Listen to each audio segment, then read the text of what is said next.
Hi, my name's Louise. I was diagnosed with Hodgkin lymphoma, a blood cancer. I was a delayed diagnosis and it took 20 months of active treatment, including a bone marrow transplant using my brother's cells. It's really important that we stop delayed diagnosis so people can get to treatment quicker and not go through the treatment I had to endure.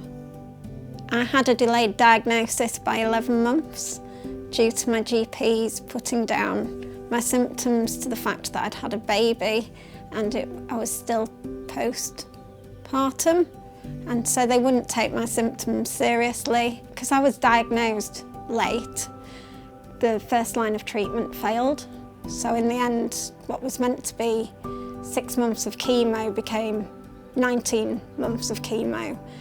GPs need more training to understand the symptoms of blood cancer, and the general population also need to understand the symptoms of blood cancer.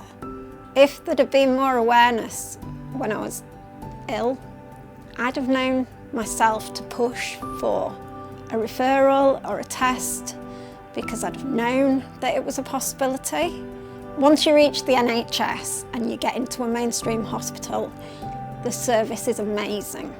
All the consultants know exactly, immediately they look at you and go, oh yeah, you're classic Hodgkin's. The nurses were fantastic, the whole system was amazing. But getting to a hospital is where the issue is. I'm very grateful, because if it wasn't for that, I wouldn't be here. It needn't have been that way. I could have been diagnosed quickly, I could have had 6 months worth of chemo and hopefully been cleared, but instead it took a large part out of my children's early years where my parents had to step in and help and I had to stop working. It's something no one should have to go through in their early years as a family, really.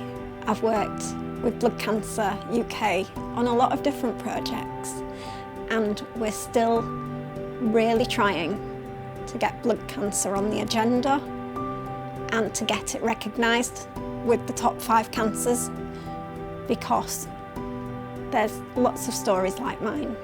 It's not just me, but I'm here and I'm getting to see my kids grow up. But for 10 years on, there to have been no improvement, and for us still not to be a main cancer in the government's eyes, it needs to change.